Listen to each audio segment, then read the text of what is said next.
এর পশ্চিমবঙ্গের স্রষ্টা ভারত কেশরী ডক্টর শ্যামাপ্রসাদ মুখার্জির 125তম জন্ম জয়ন্তীতে ইতিমধ্যে 6 জুলাই পশ্চিমবঙ্গ সরকারের পক্ষ থেকে এবং ভারত সরকারের সংস্কৃতি মন্ত্রকের যৌথ প্রচেষ্টায় আমরা এই বর্ষব্যাপী কর্মসূচির শুভ সূচনা করেছি। আমাদের ইকো পার্কের মূর্তির ভূমি পূজন এবং মিলন মেলা দেওয়ার মধ্য দিয়ে শুধু পশ্চিমবঙ্গে নয়, গোটা ভারতবর্ষব্যাপী এই বর্ষে নানান কর্মসূচি ভারত সরকারের পক্ষ থেকেও নেওয়া হয়েছে, যাকে আমরা স্বাগত জানাই।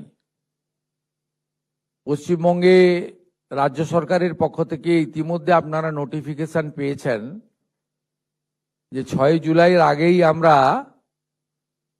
মুখ্যমন্ত্রীর সভাপতিত্বে একটি সরকারিভাবে কমিটি তৈরি করেছি। সেই কমিটির প্রথম মিটিং আজকে আমাদের সচিবালয়ের সভাগৃহে অনুষ্ঠিত হলো দীর্ঘক্ষণ ধরে। এই কমিটিতে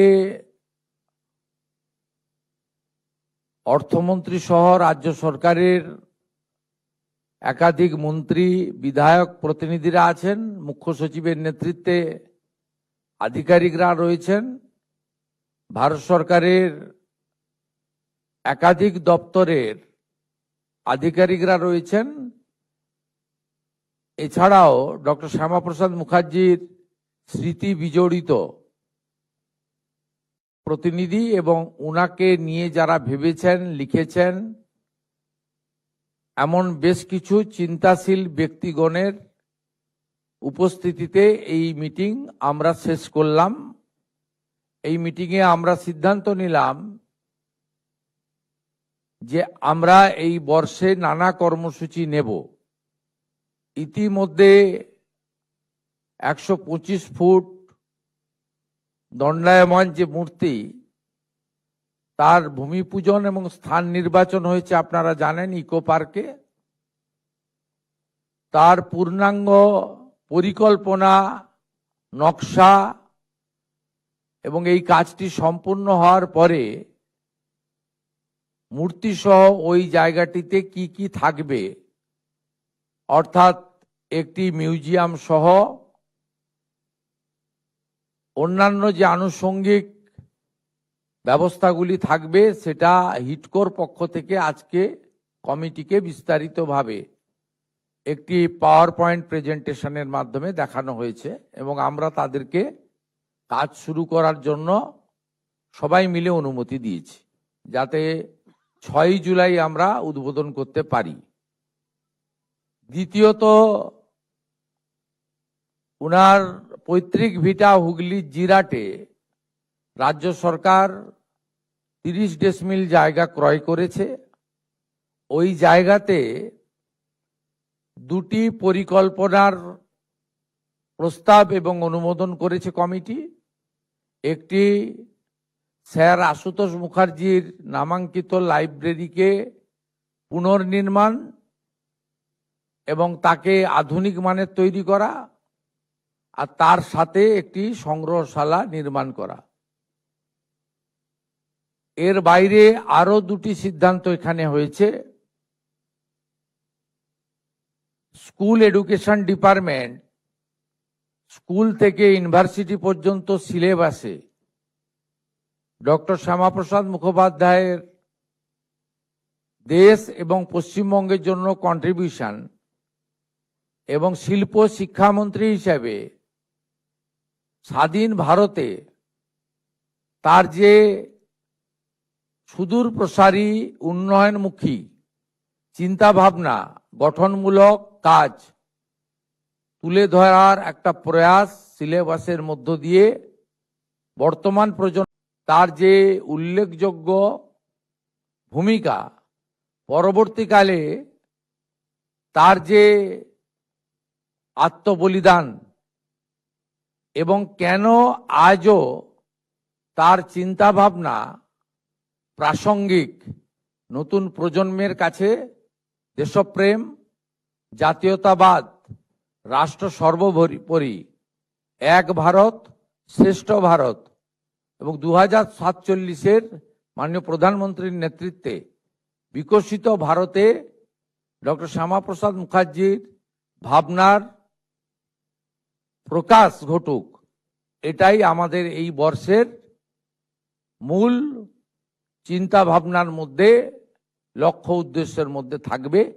এই সিদ্ধান্ত আজকে আমরা নিয়েছি। পরবর্তী আবার আমরা বসবো। অনেক বয়স্ক সদস্য এখানে আছেন, তারা যদি প্রতি মাসের মিটিংয়ে না আসতে পারেন, ভার্চুয়ালি যুক্ত করারও তাদের ব্যবস্থা করা হবে। এবং আমাদের তথ্য সংস্কৃতি দপ্তর রাজ্যের ক্ষেত্রে পাবলিক অর্থাৎ জনগণের কাছ থেকে মতামত প্রকাশের জন্য একটি পোর্টালও চালু করবে, যে তারা বিভিন্ন প্রতিষ্ঠান, বিভিন্ন ব্যক্তি, বিভিন্ন সংগঠন, তারাও যদি কোনো প্রস্তাব দিতে পারে, সে প্রস্তাবও একটা নির্দিষ্ট টাইম দিয়ে 15 দিন বা 30 দিন টাইম দিয়ে প্রস্তাব সংগ্রহ করার জন্য উদ্যোগ গ্রহণ করা হবে। এই বিষয়গুলি আমরা জানালাম আপনাদের মাধ্যমে পশ্চিমবঙ্গবাসীকে। ধন্যবাদ।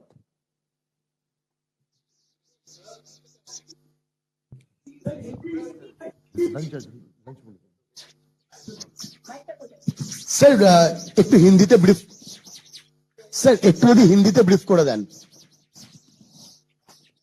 देखिए, डॉक्टर श्यामा प्रसाद मुखर्जी का 125th जो बर्थ एनिवर्सरी है, उसके ऊपर स्टेट लेवल में एक हाई पेयर कमेटी हुआ है, जिसका चेयरमैन हुआ है by virtue of my post chief minister of West Bengal, और member secretary chief secretary government of West Bengal. आज का पहला मीटिंग हुआ है, इसमें हम लोग 4 बिंदु के ऊपर आज डिस्कशन किया है। एक, उनका 125 फीट ऊंचा भव्य मूर्ति बनाना चाहिए, वो तुरंत चालू होगा काम।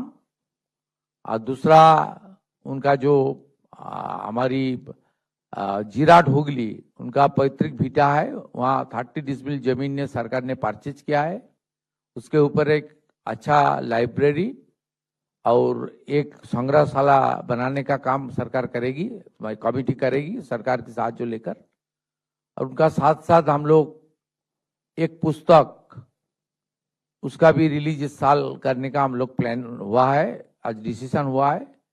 और स्कूल से लेकर यूनिवर्सिटी तक सिलेबस में डॉक्टर श्यामा प्रसाद मुखर्जी का जो राष्ट्रवाद और देश के ऊपर उनका जो कंट्रीब्यूशन, उनके ऊपर हमारी